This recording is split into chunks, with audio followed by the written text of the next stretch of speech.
시간 우리에게 주시는 하나님의 말씀 요한복음 9장 35절로 41절의 말씀을 봉독해 드리겠습니다. 예수께서 그들이 그 사람을 쫓아냈다 하는 말을 들으셨더니 그를 만나사 이르시되 내가 인자를 믿느냐? 대답하여 이르되 주여 그가 누구시오니이까 내가 믿고자 하나이다. 예수께서 이르시되 내가 그를 보았거니와 지금 너와 말하는 자가 그이니라. 이르되 주여 내가 믿나이다 하고 절하는지라. 예수께서 이르시되 내가 심판하러 이 세상에 왔으니 보지 못하는 자들은 보게 하고 보는 자들은 맹인이 되게 하려 함이라 하시니 바리새인 중에 예수와 함께 있던 자들이 이 말씀을 듣고 이르되 우리도 맹인인가? 예수께서 이르시되 너희가 맹인이 되었더라면 죄가 없으려니와 본다고 하니 너희 죄가 그대로 있느니라. 아멘. 복된 주님의 날 주의 전에서 또 온라인으로 함께 예배드리는 우리 모두에게 주님의 샘솟는 그 은혜와 평강이 기쁨이 함께 하시길 축원합니다. 아멘. 우리가 태어나면서부터 소경이었던 이 사람이 예수님께 치유받는 그 날을 우리 지난 시간하고 좀 연결해서 보실 필요가 있는데, 이 날은 개인적으로 그 사람에게는 되게 기쁜 날이잖아요. 태어나서 아무것도 못 봤는데 봐요. 이게 신기하고 놀라운 다른 부분을 넘어가는, 우리는 도저히 가늠할 수 없는 그 벅찬 감격이 있는 날이잖아요. 그런데 되게 역설적인 동시에 이 날이 자기가 몸담았던, 지금까지 태어나면서부터 지금까지 그래도 나는 사람들에게 조롱도 받고 멸시도 받고 지탄도 받고 아유 저 죄인이었나봐, 부모의 죄가 컸나봐, 그럼 손가락질 받았던 그 사람이었지만 그래도 유대인의 그 공동체 안에서 하나님의 자녀로 아브라함의 후손으로 그렇게 살아왔던 사람이었거든요. 비록 내가 사람들에게 동량을 받아서 살 수밖에 없는 정말 가슴이 무너진 처지였지만 그래도 유대 공동체 안에서 하나님의 자녀로 살았는데 그 모든 자격을 박탈당했던, 그러니까 이게 되게 파란만장한 하루가 펼쳐지는 그런 순간이었거든요. 그때 이 사람이 유대인들, 특별히 그 바리새인들, 유대 종교 지도자들에게 내쫓기지 않아요. 넌 나가 임마. 너 우리 공동체가 아니야. 넌 이제 앞으로 다 배척당해야 돼. 가족으로부터도 조금 이제 멀리 거리가 떨어질 수밖에 없었고 공동체 안으로 들어갈 수 없었고 하나님께 예배드릴 수 없었던, 정말 이 세상에 혼자밖에 없는 그런 상황인데, 또 눈을 뜬 앞을 보게 된 그 기쁨은 주체할 수 없는 만큼 넘쳐나는 여러 가지 감정들이 정말 만감이 교차하는 그런 상황에서 이제 난 어떻게 해야 되지? 그런 마음 가득 근심을 안고 성전을 이제 일어나서 나아보려고 하는 그런 순간이었을 거예요. 그때 예수님께서 이 사람을 찾아가시는 거죠. 본문 35절에 있는 말씀을 같이 한번 읽어보시겠습니다. 시작. 예수께서 그들이 그 사람을 쫓아냈다 하는 말을 들으셨더니 그를 만나사 이르시되 너희가 인자를 믿느냐? 예수님께서 조경이었던 사람을 찾아가서 이제 만나게 되는데요. 이 이방인의 뜰을 지나서 성전 안에 여기저기로 아마 예수님이 돌아다니셨을 것 같아요. 우리는 성전하면 우리는 머릿속에 그냥 십자가 이렇게 서 있고 마당 조금 있고 이런 성전의 모습을 그리게 되거든요. 주차장 좀 있고 커도 뭐 그 정도면 되겠지라고 생각하는데, 예루살렘 성전은요 그 터기가 되게 컸어요. 여러분 축구장, 국제교육 축구장, 우리 도정선생 축구 좋아하시게 잘 아시겠지만 축구장 그 길이가요 한 105m 정도 되거든요. 100m에서 105m 정도, 그리고 폭은 한 68m에서 70m 정도 돼요. 이게 국제교육이고 딱 이렇게 져야 되는 거 아니고 약간의 그 조금 형편에 따라서 좀 늘리고 줄일 수는 있는데 대략적으로 68m 정도의 폭이 있고 길이는 한 105m 정도, 100m에서 105m 정도, 68m에서 70m 정도, 이 정도의 사이즈가 국제교육 축구장이거든요. 이 축구장 크기의 면적의 35배에서 38배 정도가 예루살렘 성전의 면적이에요. 성전은 그 정도 돼야지 뭐 이런 구체로 보시는 것 같은데 엄청나게 큰 면적이거든요. 한번 그림 보세요. 왼쪽에 있는 게 지금 축구장 그 규격이고요. 이 안전에 그 외곽 그 성벽부터 시작해서 아래는 물론 그 성소가 있고 지성소의 그 장소가 있지만 그 성전이 약 4만 5천 평 정도 돼요. 그러니까 이게 결코 작은 면적은 아니거든요. 근데 만나니라는 단어가 헤오리스코라는 히라보가 썼는데 이 히라보는요, 내가 그냥 우연히 만난 게 아니라 일부러 이 사람 어딨지? 이 사람 어딨지? 예수님이 찾아다니신 거예요. 저 넓은 면적을 찾아다니시면서 이 사람을 만나서 이제 서로 마주하면서 나누는 장면이 오늘 함께 읽으신 35절의 내용이라는 거죠. 그러니까 주님은 우리가 어디에 있든지 우리를 찾을 때까지 찾으러 오시는 분이라는 걸 우리가 꼭 기억하셔야 돼요. 내가 혼자 있는 것처럼 느껴질 때도 주님은 우리를 만날 때까지 찾으러 오시는 거예요. 마치 잃어버린 양 한 마리를 찾고자 밤새도록 찾을 때까지 찾았던 그 목자의 심정이 바로 주님의 마음이신 거죠. 우리가 그 내용을 잘 기억하고 붙잡고 계셔야 돼요. 그런데 우리가 예수님 처음 만났을 때 이 사람이 예수님을 지금 쫓겨난 상태에서 만났을 때 우리가 보통 상식적으로 생각하면 너가 쫓겨났다며 내가 그 소식을 듣고 얼마나 마음이 철렁했는데 얼마나 힘들겠니 마음이 아프겠니 너 부모로부터도 약간 모르는 척하면서 그렇게 멸시를 받았다며 네 마음이 얼마나 지금 찢어지겠니 이렇게 물어보셔야 되는 게 이렇게 위로해 주셔야 되는 게 상식일 것 같은데 주님은 그렇게 말씀 안 하시고요. 내가 인자를 믿느냐 이렇게 그냥 중간 과정이 없이 그냥 곧바로 본론으로 들어가는 것처럼 그렇게 느껴지거든요. 왜 그러냐면 주님은 물론 이 마음을 다 다독이고 싶고 위로하고 싶지만 제일 중요한 게 그거예요. 우리 영혼이 구원받는 거. 내가 아무리 옆에서부터 위로만 받고 그래 잘했어 우쭈쭈하고 막 이래도 이 사람 나중에 구원받지 못하고 천국 못 가면 안 되잖아요. 우리가 결국 예수님 믿고 마지막에 우리의 이 세상의 삶이 다 끝나는 날 우리를 두 팔 걸려 맞이해 주실 그 주님을 기대하면서 우리가 믿음의 여정을 걸어가는 거 아니겠어요? 한 걸음 한 걸음 그 주님 바라보면서 나아가는 거잖아요. 물론 이 길이 그렇게 녹록하지 않은 길인 걸 우리 아시죠? 경험으로 다 알고 계세요.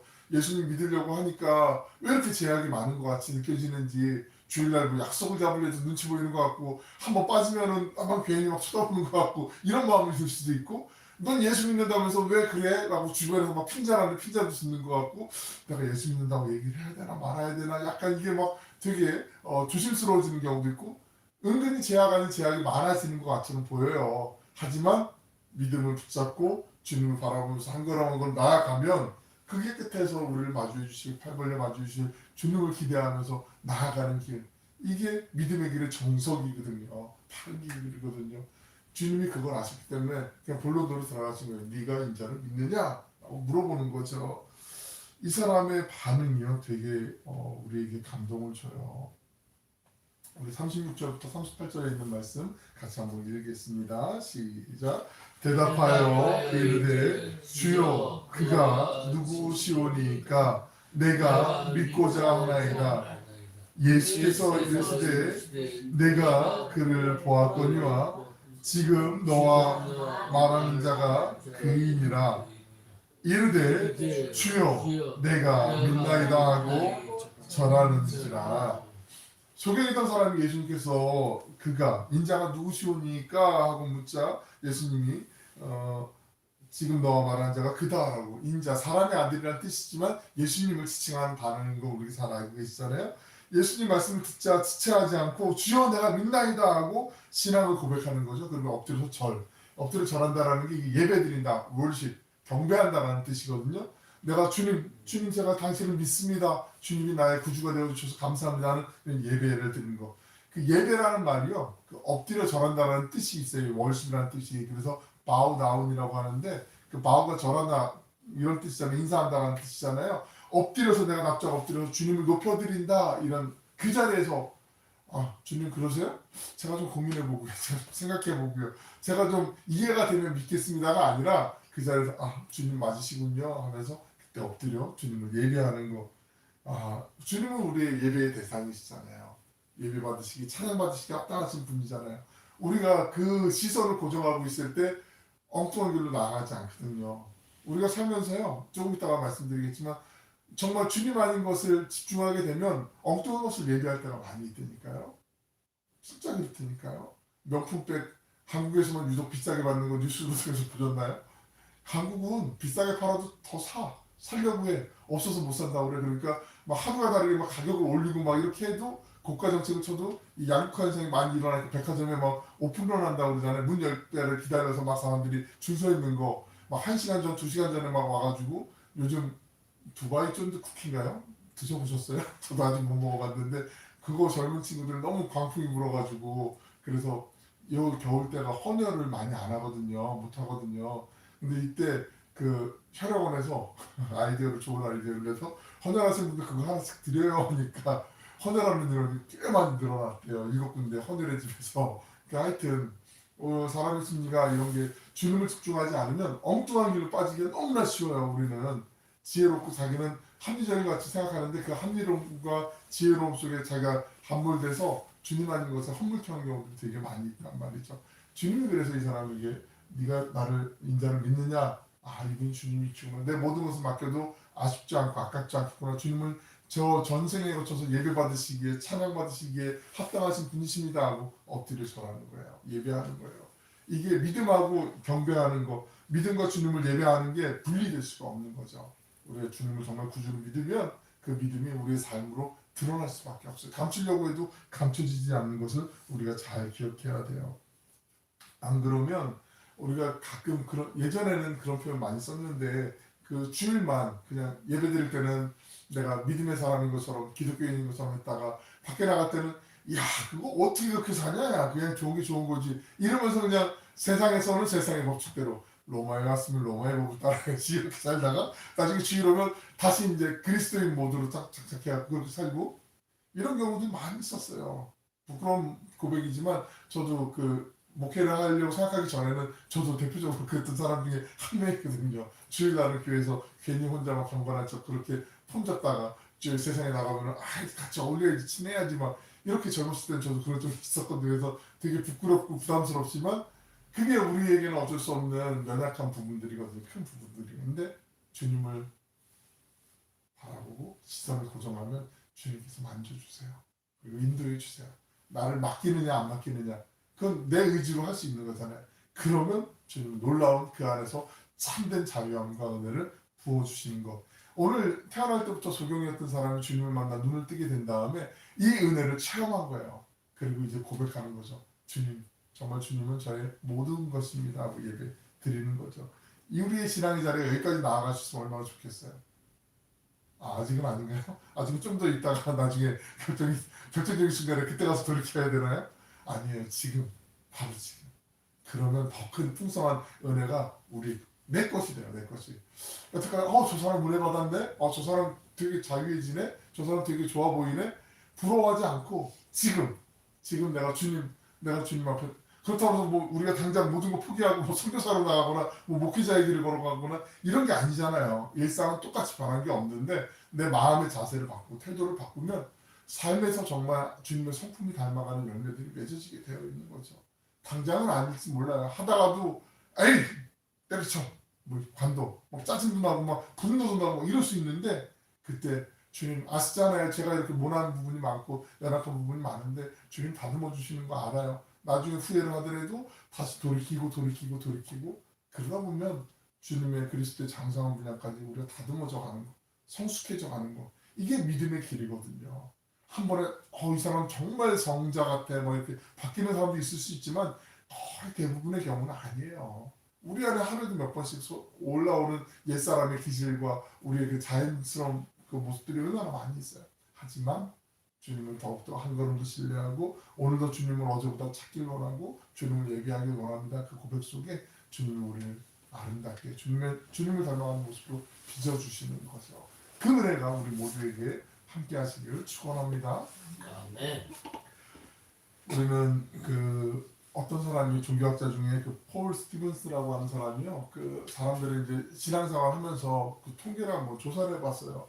일상에서의 삶을 전체를 100으로 놨을 때 우리가 그 주님을 예배하고 주님을 묵상하고 말씀을 묵상하고 주님 앞에 기도하고 하는 시간이 과연 얼마나 되는가 조사를 해보니까 신앙생활 하는 사람들 중에 통계를 내본 거예요. 이게 조금 이제 2000년 되기 전에 통계니까 조금 지금하고는 약간 다를 수 있죠. 거의 대동소이할 것 같은데 우리가 하루에 얼마나 하나님을 생각하고 하나님을 예배하고 주님을 마음속에 새기고 살아갑니까? 몇 퍼센트요? 2%. 2%면 어느 정도 되는 시간인 것 같으세요? 분으로? 하루가 24시간이 1440분이잖아요. 이제 1시간은 60분이니까 굳이 산수를 안 하셔도 그러면 2%면 약 28분 정도 돼요. 29분 가까이 30분 정도 되는 거죠. 그러니까 많이 신앙생활 하는 사람들이 대부분 나는 그래도 신앙생활 좀 하고 있어요 라고 대답하는 사람들이 하루 한 2% 정도 그러니까 나머지 98%는 얼마든지 사탄이 우리를 넘어뜨릴 수 있고 미혹할 수 있는 그 상황에 노출될 수도 있다라는 걸 바꿔 말씀드리면, 그러니까 우리가 오히려 의지를 뜻을 일으켜서 내가 일상에서 뭐 빨래를 하시거나 밥을 지으시거나 아니면 업무를 보거나 사람들을 만나거나 오가는 길에서도 하나님이 지키시고 하나님이 인도해 주셔야만 돼요라는 그 잠깐의 기도를 드리며 주님 뜻을 구할 때, 그때 엉뚱한 길로 빠지지 않고 흐트러지지 않을 수 있다라는 거죠. 바꿔서 말씀드리면 우리는 늘 언제나 우리가 지금 뭐 수도원에 있어가지고 아니면 어떤 곳에 기도원에 있어가지고 날마다 뭐 계속 하루에 몇 번씩 기도하고 예배하고 주님을 찬양하고 그러는 게 아니잖아요. 우리는 일상을 살아가잖아요. 가정생활도 해야 되고 또 사회생활도 해야 되고 여러 가지 사람들 만나야 되는데, 그 속에서 정말 주님의 자녀답게 주님을 예배하는 삶을 살려면 우리가 그렇게 의지를 이렇게 몸부림치는 그 마음이 있어야 된다는 거, 이게 중요함을 다시 한번 우리에게 일러주고 있는 거죠. 저도 이 자료를 보고 이 책을 보고 되게 놀랐어요. 현대인을 위한 생활 영성이라는 책이 있어요. 현대인을 위한 생활 영성, 폴 스티븐스의 책이 있는데 나중에 한번 기회가 되시면 보시면 좋겠다 싶기도 하고요. 믿음과 함께 주님을 예배하는 거, 우리의 모든 생각에 의지를 일으켜서 정말 하나님께 집중하고 주님을 예배하려고 마음을 먹지 않으면 정말 이게 쉽지 않은 거예요. 그래서 마가복음에서 이렇게 말씀하시거든요. 마가복음 12장 30절 말씀을 같이 한번 읽어봅니다. 시작. 내 마음을 다하고 목숨을 다하고 뜻을 다하고 힘을 다하여 주 너의 하나님을 사랑하라. 아멘. 마음을 다하고 목숨을 다하고 뜻을 다하고 힘을 다하여 주 너의 하나님을 사랑하라. 이게 일부의 소수의 사람만 하는 거 아니에요 라고 대다수의 믿음의 사람들이 얘기할 수 있는데, 예수님을 진짜로 만나면 이게 가능한 거죠. 할 수 있다라고 보여지죠. 저희 지난 월화수 청소년을 위한 에베소서 성경 캠프에 우리 같이 다녀왔는데, 그 더 바이블 미니스트리라는 선교단체에서 이제 진행하는 것이었는데, 거기에 원래는 그 계획이 없었는데 둘째 날 오후에 특별한 순서를 마련해 주셔서 더 생생한 감동을 또 느끼게 됐는데, 그 연예인들 중에 그리스도인들도 있잖아요. 연예인들 중에 많이 제법 있거든요. 정말 예수님을 온전히 믿고 싶어하는 그 갈망 속에 있는 분들, 연예인들은 오히려 더 예수님 아닌 것에 유혹에 더 많이 노출되어 있고 그 유혹을 실제로도 되게 많이 받잖아요. 너 이거 눈 한 번 갖고 이거 해. 그럼 너에게 큰 재물이 주어질 거야. 큰 권세가 주어질 거야. 이런 게 대놓고 많은 게 연예인들이잖아요. 그 속에서도 나는 하나님 믿는 사람으로 그렇게 정말 믿음을 지키려고 하는 분들의 간증도 많이 듣게 되었거든요. 청소년을 위한 캠프인데 어른들도 은혜를 너무나 많이 받은 좋은 기회가 되어서 감사했는데, 그 분들이 그 인생의 전환점들이 다 있잖아요. 그러면 지금도 계속 치열하게 그렇게 싸운다는 표현이 좀 과격하게 느껴지면 계속 이기려고, 내가 지금 막 계속 그 갈등 속에서도 주님을 붙잡는 걸 놓치지 않으려고 그렇게 애를 쓰는 간증들이 거의 다 공통적으로 나오더라고요. 마음을 다하고 목숨을 다하고 뜻을 다하는 게 당장 뭐 내 목을 내어놓고 막 내가 이거 아니면 안 돼 막 사생결단해야 돼 뭐 뛰들르고, 이게 아니라 결사항전, 이게 아니라 내 삶의 순간순간 아까 그 표를 봤던 98%의 시간들마다 그때 잠시 어떤 판단을 하거나 어떤 대화를 하거나 어떤 만남을 가질 때도 하나님이 나서주세요. 하나님이 인도해 주세요. 그 믿음을 갖고 기도하면 잠깐이라도요, 아주 짧은 한 줄이라도, 이게 느헤미야가 주로 했던 기도거든요. 그럴 때 주님께서 나의 주인이 되어주시고 나를 인도해 주심을 맛보는 거, 그게 삶 속에서 정말 예배하는 예배자의 모습이죠. 그러면 어느 순간인가 예수님이 말씀하신 이 단계로 우리가 나아갈 수 있어요. 참된 하늘의 기쁨, 보이는 것 때문에 좌절하지 않고 절망하지 않고 조마조마하지 않고 긴장하지 않고 정말 참된 하나님의 은혜를 맛볼 수 있어요. 이게 다 하나님의 때가 있구나, 하나님의 뜻이 있겠구나라고 생각하는 거. 안 그러면 왜 빠졌어? 우리는 왜 이렇게 사람이 없어? 썰렁해. 그것만 보면 위축될 수 있는데, 우리의 믿음의 눈을 뜨면 하나님이 지금 천국 천사와 함께 우리 예배를 받으시는구나. 이건 셀 수 없는 은혜거든요. 그 은혜까지 나아갈 수가 있는 거죠. 주님이 괜히 우리에게 기운 빠지라고 주시는 말씀 아니고요. 우리를 다독이고 여기까지 갈 수 있어 라고 지금 응원해 주시기 위해서 주시는 이게 격려의 메시지라는 걸 우리가 붙고, 좀 전에 한번 다시 우리 마가복음 말씀 다시 한번 읽어볼게요. 앞장으로 돌아가서 시작. 내 마음을 다하고 목숨을 다하고 뜻을 다하고 힘을 다하여 주 너의 하나님을 사랑하라. 아멘. 하나님을 이렇게 사랑하시길 축복합니다. 예배를 드리는 것, 그 시편 보면 시편에는 늘 언제나 공통적으로 끝나는 결말이 있는데 이 사람이 기쁘건 아니면 정말 처참한 어려움 가운데 있건 공동체가 아주 승승장구하는 상황이건 아니면 공동체가 나라가 멸망할 위기에 놓여 있건 간에 마지막에 결론은 뭐로 끝나냐면 하나님을 찬양하는 것, 예배하는 것, 경배하는 것으로 끝나요. 아 그러시죠. 하나님 우리를 선하게 인도하실 분은 하나님밖에 없으시죠 라고 나중에 결국은 그렇게 찬양으로 끝나요. 우리의 삶이 때로는 기분이 감사하고 기쁜 일도 많고 좋은 일도 많이 있을 수도 있고 아니면 하나님 왜 이러세요? 저는 다른 사람하고 비교해 봤을 때는 전 미워하시는 거예요. 이렇게 생각할 수도 있고 원망이 될 수도 있지만 그래도 하나님을 기도하다 보면 예배하다 보면 주님을 더 생각하다 보면 마지막에는 감사로 끝나게 되어 있어요. 찬양으로 끝나게 되어 있어요. 우리 모두가 그 은혜를 빼앗기지 않고 날마다 누리시길 축원합니다. 39절부터 41절에 있는 말씀 우리 같이 읽어봅니다. 시작.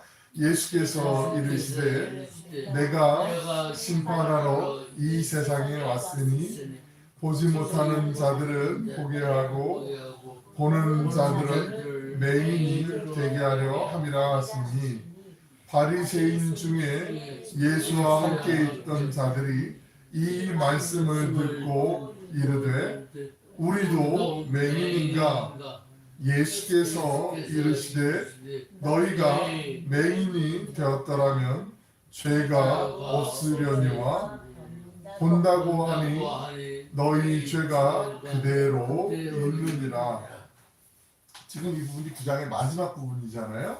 근데 이 부분을 유심히 살펴보면 태어나면서부터 소경이었던 사람의 그 치유 이야기의 시작 부분이 9장 앞부분 1절부터 5절까지 있는 내용과 동일한 같은 단어를 지금 사용하면서 나타내는 말씀이 있어요. 바로 죄라는 단어하고 맹인, 소경이라는 단어거든요.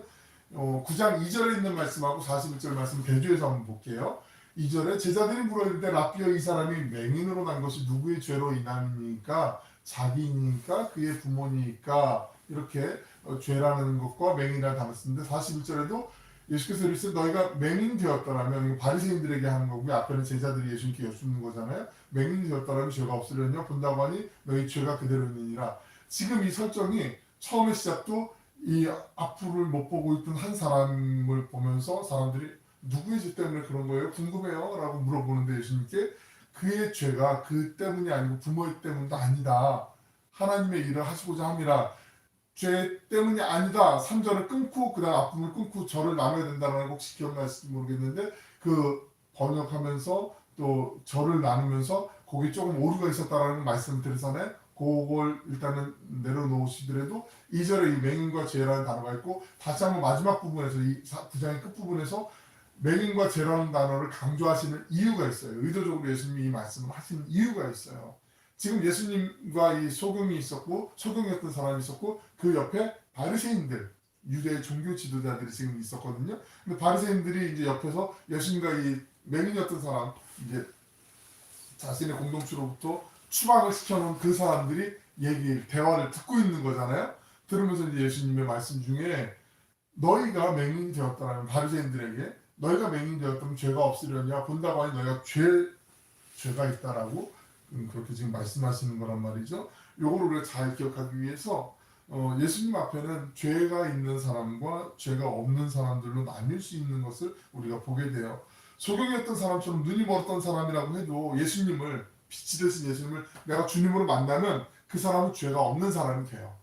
그런데 내가 눈을 뜨고 앞을 보고 있지만 구세주가 되신 예수님이 바로 눈앞에 있지만 그 눈앞에 계신 주님을 보면서도 주님을 인정하지 않고 마음의 문을 닫아버리면 그 사람은 죄 있는 사람이 되는 거예요. 바리새인들에게. 지금 그러니까 바리새인들은 자기들은 태어날 때부터 계속 하나님의 말씀 율법을 잘 지켰고 하나님의 백성으로 이렇게 살아왔기 때문에 우리는 신실한 사람이고 우리는 하나님의 백성이야 라고 이렇게 자랑하면서 있었는데 그게 아니고 너희는 바로 너희를 구원할 메시아가 왔음에도 불구하고 나를 보지 못했기 때문에 거부했기 때문에 죄 가운데 남아있는 것이고 이 사람 태어날 때부터 맹인이었던 사람은 예수님을 보지 못했지만 예수님을 영접함으로써 믿음의 눈, 영적인 눈을 요 앞에 그리는 것이면 그런 눈을 뜨게 되어 있다라고 지금 예수님이 역설적으로 우리에게 설명해 주고 계시는 거죠. 그러니까 이 믿음의 차원에서 우리가 앞을 본다라는 것은 내가 모든 것들을 주님께 맡겨드리는 것. 주님이 책임져 주세요라고 주님이 맡아서 인도해 주실 걸 전 믿어요라고 그렇게 고백하는 그 고백에서부터 평안의 걸음이 시작될 수 있다라는 것을 얘기하는 거죠. 믿음이 있노라 하면서 많은 사람들이요. 믿음이 있다라고 얘기는 하는데 믿음대로 살아가진 않는 경우들이 참 많이 있어요. 보면은 말씀도 그냥 건성으로 보고 성경도 대충 훑어봐요. 좀 성경 이 말씀이지, 그거 내가 알아 뭐 이렇게 얘기하는데 아니요. 성경 말씀 똑같은 말씀을요 어제 읽을 때하고 오늘 읽을 때 그 주시는 감동이 달라요. 또 내일 읽을 때 또 달라요. 같은 말씀을 갖고요 평생을 이해하려고 해도 우리의 지식으로는 이해할 수가 없는 게 하나님 말씀이에요. 정말 밭에 감추어진 보화처럼 캐내도 새로운 것들이 막 있어요. 전 농사에 대해서 뭐 전혀 모르기 때문에 뭐 농사에 대해서 여기 다 전문가들이 많으셔서 뭐라고 말씀 못 드리겠지만 어떻게 이렇게 생명력을 갖고 이렇게 정말 씨앗 하나가 자라나서 이 작은 모종 하나가 자라나서 많은 열매를 맺게 될까? 이건 정말 하나님의 은혜가 아니고 설명이 안 되는 신비잖아요. 물론 농부가 열심히 땅을 기경을 하고 거름도 주고 노력도 하고 수고도 많이 했겠지만 하나님이 그 때를 따라 열매를 맺게 해주지 않으면 피 안 줄 거야, 햇빛 안 줄 거야 이래 버리시면 아무것도 소득이 없을 수도 있잖아요. 그런데 이 하나님의 은혜를 맛보면서 날마다 모든 것을 내어 맡고 살면 그러면 우리의 믿음의 눈이 띄게 되면 어떤 상황에도 평안함을 유지하면서 이렇게 살아갈 수 있는데 그렇지 않으면 아주 작은 걸림돌, 아주 작은 장애물 하나만 나타나도 막 흔들리고 막 앞에 안개가 껴도 막 어떻게 불안해하고 막 혼돈스럽고 막 주저앉게 되는 그런 경우들이 생길 수 있음을 예수님이 지금 바리새인과 이 소경의 어떤 사람을 대조하면서 지금 말씀을 하고 우리에게도 그 믿음을 갖기를 원하시면서 얘기하시는 거죠. 그러니까 우리가 일상 속에서 때로는 잠잠하게 일부러라도 의도적으로 잠시 몇 초만이라도 몇 분만이라도 내가 지금 주님이 기뻐하시는 방향으로 가고 있는지 그 방향을 점검하는 거 이게 제일 중요하죠. 속도보다 방향이 중요하다는 말씀 많이 들어보셨잖아요. 이게 정말 주님이 기뻐하시는 길로 가는 건지 회개라는 말 회개라는 단어 메타노이아라는 단어는요 내가 화살이 죄라는 단어는요 화살을 관역에 딱 쐈는데 이 관역으로 나가지 않고 다른 데로 빠져나가는 거 이걸 죄라고 얘기하거든요. 근데 회개는 우리가 가던 길에서 돌이켜서 하나님이 원하시는 방향으로 돌이키는 거 가던 길이 만약에 하나님이 기뻐하시는 길이 아니면 그 발걸음을 돌이켜서 완전히 바꿔서 하나님이 원하시는 방향으로 기뻐하시는 방향으로 나아가는 거 이걸 회개라고 하거든요. 우리가 잠시 살면서 잠깐이라도 짬을 내서 주님 이게 정말 맞는 길인가요? 하나님 기뻐하시는 길인가요? 하나님 기뻐하지 않는데 제가 너무 좋아서 제가 흥분해서 제가 이거 욕심이 나서 제가 지금 이 엉뚱한 길로 가는 거라면 주님이 이 걸음 멈추게 해주시고 주님이 기뻐하시는 길로 때로는 아쉬움이 남지만 미련이 있지만 저 아깝지만 그걸 내가 과감히 좀 포기하고 내려놓고 주님이 기뻐하는 길로 내가 가길 원합니다.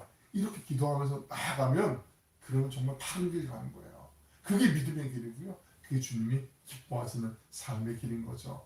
우리의 사람의 생각은 우리의 이성은 우리의 이해는 얼마나 제한적인지 잠언은 눈을 얘기하고 있는데 우리 잠언 3장 5절 6절에 있는 말씀 같이 읽어봅니다. 시작. 너는 마음을 다하여 여호와를 신뢰하고 내 명철을 의지하지 말라. 너는 범사에 그를 인정하라. 그리하면 내 길을 지도하시리라. 우리의 명철이 아무리 뛰어나다고 스스로 막 자뻑해도 아니에요. 그렇지 않아요. 한계가 있어요. 그래서 우리의 모든 길을 주님께 맡기는 거예요. 주님 알려주세요. 주님이 인도해 주세요. 하면 그 길을 주님께서 인도해 주신다라는 거죠. 태어나면서부터 앞을 못 봤던 사람의 말씀을 통해서 우리가 배우게 되는 거는요. 시련과 어려움 가운데서도요. 우리의 믿음이 자랄 수 있다는 거죠. 이게 되게 역설적인데요. 우리가 평탄해지면 세상적인 기준으로 잘 승승장구하면 우리의 믿음이 점점 성장할 것 같은데 그렇지 않거든요. 거의 대부분 그렇지 않아요. 자기가 잘해서 잘난 맛에 뭐 이렇게 된 것처럼 착각하는 경우들이 많이 있어요. 그런데 오히려 어려움이 있거나 고난이 있을 때 우리의 믿음을 점검하게 되고 주님을 더 찾게 되고 그러면서 주님 앞으로 더 가까이 나아가는 신앙 역설이 있어요.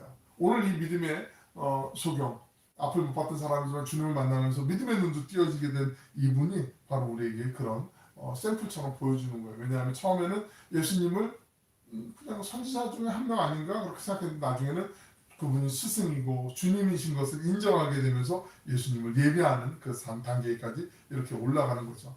복음서에 보면 예수님에게 병고침을 받은 사람들이 많이 나타나는데 고침을 받고 주님을 만나면서 그 자리에서 곧바로 엎드려서 주님을 예배하는 경우, 경배하는 경우는 이 사람은 거의 유일무이해요. 그 정도로 이 사람은 신앙의 바른 자세의 모습을 우리에게 보여주는 밑거름이 되지 않는가 그런 생각을 해보게 됩니다. 우리나라에도요 믿음의 선조들 가운데 순교자들이 많이 있었는데 그분들이 예수님에 대한 신앙을 버리면 너 감옥에서 풀어줄게, 너 내가 못 줄게라고 이렇게 약간 뭐 유혹도 받고 이렇게 여러 가지 위협도 받고 협박도 받고 막 이랬는데 그 속에서 꿋꿋이 신앙을 지키다가 순교한 순교자들이 많이 계시거든요. 제렌 키엘케볼이라고 하는 사람이 있어요. 기독교 철학자 중에 유명한 분인데 우리 주간에 있는 글씨 한번 읽어보실까요? 시작. 독재자가 죽으면 그로써 그의 통치가 끝난다. 그러나 순교자가 죽으면 그의 지배는 시작된다. 지배라는 말이 조금 이제 번역이 좀 그렇지 않아서 그런데 매끄럽지 않은 것 같은데 그 순교자가 돌아가시면 그분이 순교한 그 땅에서 그 순교자의 흘린 피로 그 믿음의 정말 들불처럼 싹이 나고 열매를 맺어가는 일들을 우리의 역사를 통해서도 볼 수가 있어요. 일제강점기 때 구한말 때 믿음의 사람들이 믿음을 지키다가 신앙을 지키다가 순교하시면서 그분들의 그 순교 정신으로 우리나라의 독립도 맞이하게 됐고요. 그리고 해방 이후에 또 동족상단의 비극 6.25 한국전쟁을 지나면서 믿음의 사람들이 곳곳에서 소금과 빛의 역할을 성실하게 감당하면서 우리나라가 지금 여기까지 올 수 있는 건 기독교인들이 많은 요즘은 뭐 지탄을 받는 경우도 드러나는 많이 있지만 기독교인들의 그 공로에 의해서 이렇게 나라가 건강하고 부강한 나라로 그리고 지금 전 세계에 선교사를 두 번째로 많이 보내는 나라로 복을 받은 것은 역사가 증명하는 사실이거든요. 하나님의 은혜거든요.